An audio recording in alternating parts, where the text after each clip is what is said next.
4 से 5 लड़कियों को एग्जाम ही नहीं देने दिया, को बाहर रोक दिया था। स्टाफ वगैरह अजीब से थे, रूड थे थोड़े। जनरल टेस्ट की तो मैं बात ही नहीं करना चाहती, वो तो मेरा सबसे वाहियात पेपर गया है। कंफर्टेबल क्लोथ्स पहन के जाना, क्योंकि मेरे से शूज खुलवा दिए थे।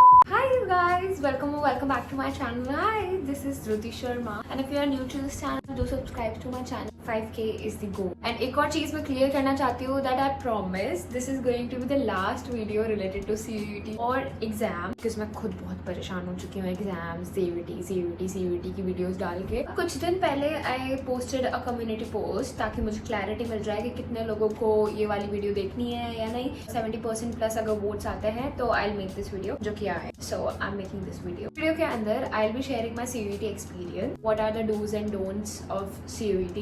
CUET के पेपर में क्या गलतियाँ हुई, ऑल्सो क्या क्या चीजें CUET के बारे में मुझे अच्छी नहीं लगी, जो बहुत ज्यादा नफरत हो चुकी है इस पॉइंट पे तो CUET से। एंड थैंक गॉड मेरी CUET के एग्जाम्स खत्म हो चुके हैं। अगर किसी को नहीं पता है तो CUET एक कॉमन यूनिवर्सिटी एंट्रेंस टेस्ट है। सब्जेक्ट्स के अकॉर्डिंग तुमको कॉलेजेस मिलते हैं, तुम उनको चूज करते हो, तुम 5 चूज कर सकते हो, 7 चूज कर सकते हो। पूरा CUET एक एग्जामिनेशन है जिसके बेस्ड पे तुमको अलग अलग यूनिवर्सिटी सेलेक्ट होती है। यूनिवर्सिटीज ने मांगा है जो स्कोर, अगर उसके अकॉर्डिंग तुम्हारा स्कोर आता है तो तुमको ले लेती है।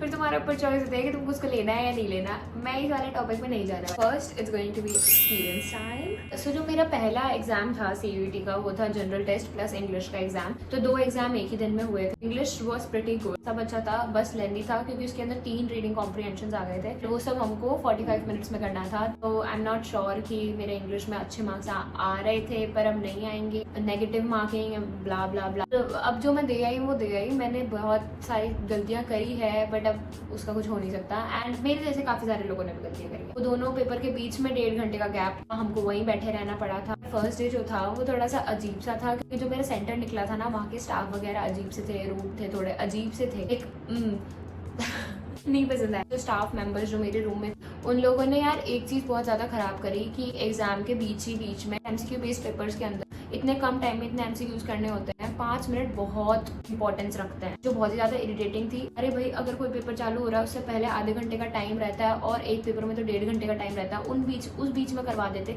एंड हमारे 5 मिनट वो लोग ऐसे सिग्नेचर्स, डिटेल्स फिल करवाने, पता नहीं फोटो चिपकवाने, पता नहीं क्या क्या चीजें, इतनी सारी चीजें पेपर के बीच में करवाते हैं। जनरल टेस्ट की तो मैं बात ही नहीं करना चाहती, वो तो मेरा सबसे वाहियात पेपर गया है। थैंक गॉड DU जो है वो जनरल टेस्ट यूज ही नहीं कर रहा है अपने कैलकुलेशन के अंदर। अगर वो कर रहा होता ना तो मैं तो आज छोड़, मतलब पूरी तरह से छोड़ चुकी होती है। अभी ऐसा है कि हाँ 700 समथिंग तो आ ही जाएंगे 800 में से, और ऐसा थोड़ा दिल को मैं शांति बैठा रही हूँ। पर अगर मेरे जनरल टेस्ट का अगर तुम लोग गिनते ना तो मैं तो रो पड़ती कि ये तो काउंट ही मत करो। तो बाहर हूँ मैं, DU से ही बाहर हूँ। मैं पता नहीं कौन सी कॉलेज लेता फिर मेरे को अगर वो जनरल टेस्ट ले रही होते तो। एंड मुझे वो बिल्कुल भी फर्क नहीं पड़ा क्योंकि बस अब मैं पेपर दे आती हूँ ना, उसके बाद में तो मैं बिल्कुल रिग्रेट देना अब प्रेफर ही नहीं करती खुद की बॉडी को परेशान कर। मैंने दे दिया, मैंने कर दिया, अब मुझे नहीं मतलब कि क्या हो रहा है क्या नहीं, क्या मार्क्स वो देंगे दे देंगे, अब मैं परेशान नहीं होगी। ये चीज तुम लोग को भी ध्यान रखनी कि अगर तुम पेपर दे के आते हो, अब दे के आ गए, तुम कुछ चेंज नहीं कर सकते उसके अंदर, तो अब दे के आ गए तो अब एंजॉय करो। अब मूड नहीं खराब करना उसकी वजह से। बाकी पेपर्स अच्छे। तो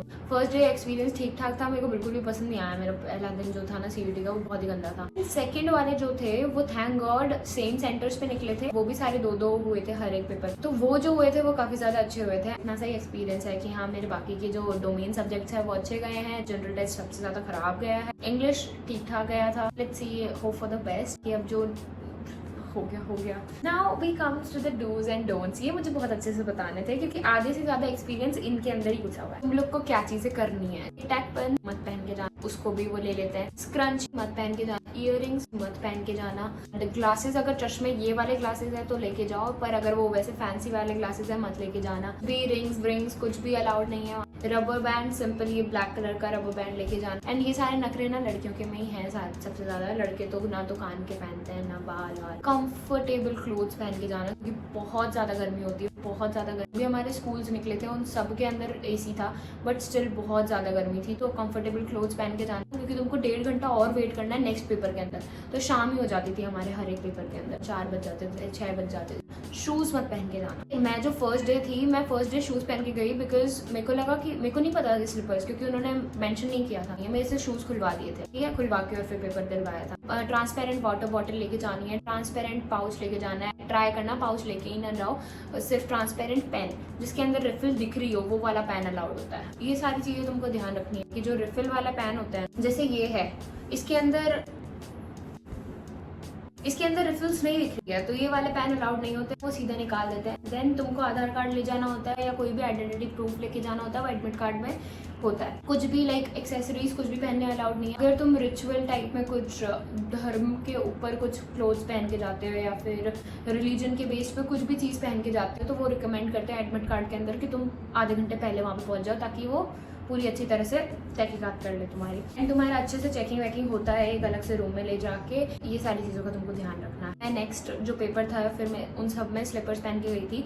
स्लीपर्स कंफर्टेबल भी थी एंड शूज़ नहीं पहन के जाओ तो बहुत ज़्यादा बेटर होगी। और जो डॉक्यूमेंट्स वो लोग मेंशन करते हैं एडमिट कार्ड में वो सारे लेके जाना है। हाँ, ये सारी चीज़ें थी जो तुम लोग को करनी चाहिए एंड नहीं करनी चाहिए। उस टाइम का बहुत ज़्यादा ध्यान रखना क्योंकि टाइम जो है ना वो ऐसे निकलता है वहाँ पे, ऐसे नहीं। एंड काफ़ी सारे स्कूल्स में वॉच नहीं होती एंड तुमको भी वॉच ले जाना पसंद अलाउड नहीं होता। कोई भी गैजेट वगैरह कुछ भी ले जाना अलाउड नहीं होता। कुछ एक्सेप्शन केसेस होते हैं जिनके फ़ोन वगैरह सबमिट होते हैं पर उनकी कोई गारंटी, उन्होंने साफ साफ लिखा होता है कि हमने कोई गारंटी नहीं ली कि ये गुम भी गए तो क्या, और वो सारी चीज़ें ट्राई करना है। जो भी तुम अपने डॉक्यूमेंट्स में अपनी फ़ोटो लगवाओगे, जो पासपोर्ट साइज़ फ़ोटो लगवाओगे तो वो रिसेंटली ही खिंची हुई और क्लियर हो। काफ़ी सारे बच्चों का ऐसा हो रहा था जिन्होंने पहले खिंचवा रखी है अपनी पासपोर्ट साइज फोटोज, वो उनको डॉक्यूमेंट्स में लगा दिए। एंड अगर कुछ भी तुम्हारे फेस में डिफरेंस दिख रहा है ना तो प्रॉब्लम हो रही है, तो क्यों टाइम वेस्ट करना। तो नेगेटिव मार्किंग जो है ना वो बहुत ही ज़्यादा गंदी चीज़ लगी मेरे को, मतलब मेरे को नहीं पसंद आई, 1% भी पसंद नहीं आई। तो इतना ज़्यादा कंफ्यूज कर रखी थी ना मेरे को।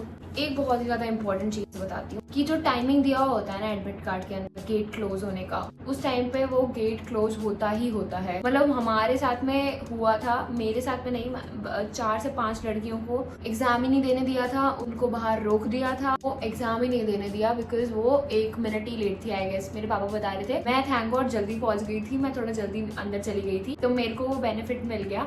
बट वो 4 का पेपर जो है वो रह गया, उनको पेपर ही नहीं देने को मिला। एक दिन में 2 पेपर नहीं दिए, उनका स्कोर तो वैसे ही गिर गया। तो लाइक उनका तो बहुत बड़ा लॉस हुआ ये। तो जो टाइम है उसके ऊपर तुम पंक्चुअल रहना प्लीज। ये एक अलग लेवल वाला रिग्रेट है जिसको कोई भी, मतलब बहुत खराब रिग्रेट है ये। तो मोस्ट इंपॉर्टेंट चीज जिसमें मेरे को भी बहुत ज्यादा प्रॉब्लम्स हुई, OMR फिल करो तो बहुत तमीज से फिल करना। खराब तरह से फिल करोगे वो आंसर मार्क ही नहीं होएगा। मशीन जो है वो एक पर्टिकुलर पैटर्न समझती है जो तुम्हारे को बता दिया जाएगा जब तुम पेपर देने वगैरह जाओगे। तो ट्राई करना कोई गलती ना होए, जितने अटेम्प्ट करने को बोले उतने ही करना, क्योंकि अगर तुम उससे ज्यादा अटेम्प्ट कर देते हो तो जो लास्ट वाले होते हैं उनको काउंट नहीं किया जाता। और अगर तुमने कोई बाय चांस गलत कर दिया तो उसके ऊपर क्रॉस लगा दो। That's it. I guess this was it. मेरे थोड़े बहुत और प्राइवेट कॉलेजेस के और इन सब के एग्जाम्स बचे हैं, बस उनको देख के मैं पूरी तरह से फ्री हो जाऊँ। मुझे नहीं लग रहा मेरे पास बहुत ज़्यादा टाइम बचा है मेरी फैमिली के साथ में रहने में। एंड उन बहुत सारी चीज़ें चल रही है दिमाग में, अच्छी अच्छी चीज़ें मैं तुम्हारे लिए प्लान कर रही हूँ जो मैं अपलोड करूँगी एंड फिल्म वगैरह वो सब चीज़ें प्लान कर रही हूँ। But at the same time काफ़ी सारी चीज़ें होती जा रही है तो टाइम कम मिल रहा है। तो 5K तक ले जाओ फटाफट से इस चैनल को। I hope you guys enjoyed watching this video. Do like, comment and share, subscribe to my channel. Bye.